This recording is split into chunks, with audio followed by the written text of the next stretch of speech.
Hello gainers, I'm Ralphie and welcome to my channel called Fitter Philosophy, in which I share some practical, stoic, fitter philosophy kind of stuff, simply sharing experience of life in some detail to share it, and hopefully that you get something from it.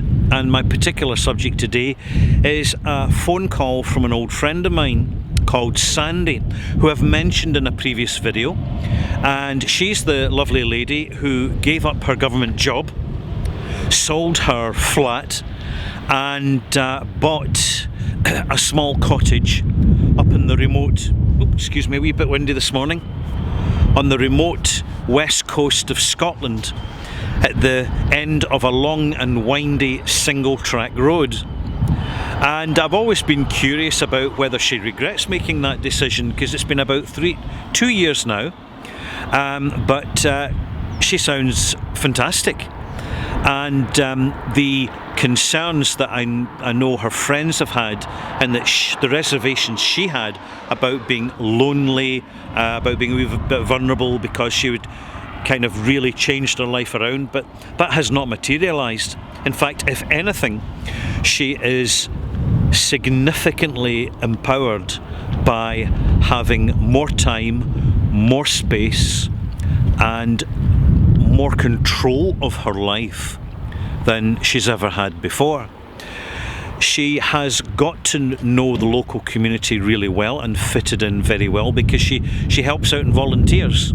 She participates, although she is in a relatively isolated area. Of course, everybody knows everybody's business, but people can only, at the end of the day, only know what you choose to tell them, or what your friends choose to tell them, or whatever they can find out. But so long as you're the kind of, if you're a private person, basically you maintain your privacy, end of. She's got 2 dogs, 3 cats, 3 goats, 5 sheep, and a cow.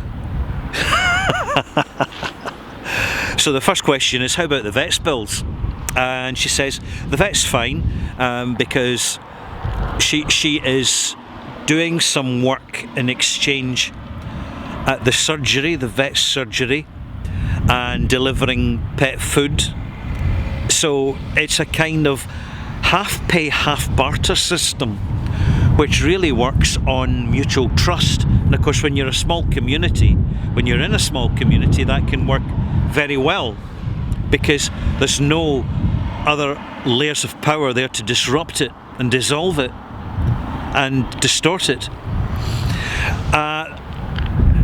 The one thing that came, we were chatting for quite a while. In fact, she was phoning from a local post office, because she doesn't get a good mobile signal where she is, and her concerns about her physical well-being have diminished.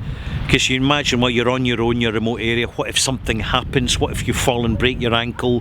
What happens then? Who helps you?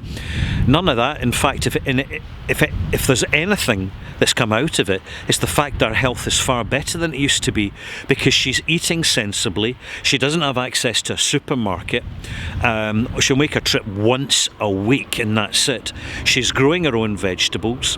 She does eat some tinned food now and again, but essentially she stocks up, keeps it simple, practical and nutritious. So the quality of the food she's consuming is far better. And it's not something she'll share herself in an online platform. She's not that sort of person, but she's more than happy for me to tell you about her experiences. And it's something that I can relate to, because I'm in a rural area. Sure, I'm attached to the electrical network, and I do have a gas supply, and I'm part of the island water supply. But see, if that all failed, I've got a river right next to me, and I've got a fossil fuel burning stove which can burn wood, which is green because it's replaceable, and it's an efficient burning stove, so it creates more heat and less smoke. And I could boil a kettle, I could make soup on that stove, no problem at all. I don't even need the gas supply. I don't actually need the electricity supply, because I've now got enough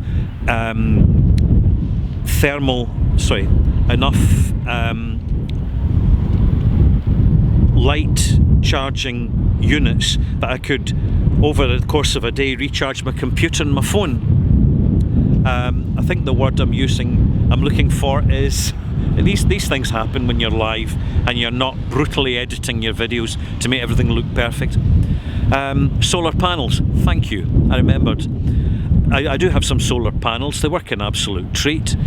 Sure, they fold out to about 3 meters, because I'm in the northern hemisphere and you need that for recharging. But hey, it works. It actually works. It's there if I need it. So I'm semi-autonomous. I'm semi-off the grid, half on, half off. She's completely off the grid, and she is enjoying the self-companionship, the overview of the community who respect her space and who she's getting to know really well and finds very supportive. She's got her animals. She's very happy. I believe she's even got a boyfriend visiting now and again, but I'm not sure I'm supposed to say that. Ho hum, too late. So well done to Sandi. This idea of living off the grid, the best way to examine it is to actually just take a day out and go camping, see how you get on, and then do a weekend for a longer camp, and then hire a log cabin for a week for a holiday and go there. Leave the clock in the car, leave your mobile phones in the car, see how you get on. At first you'll be climbing the wall because you're addressing your compulsive addictions of modern living, because modern living is an addictive substance, and then as soon as you start to detach from that, after a few days, you'll find a deeper level of yourself. You'll become more aware of the deeper meanings of life, and it's something that I'm planning to do this year. Some point, just disappear for a week, and for that very purpose. Although I suppose I can do where I am. But there you go. I thought I'd let you know, folks, and thank you for watching. Click like and subscribe and all the rest of it. And I shall leave you with a slightly breezy sea view. Bye bye.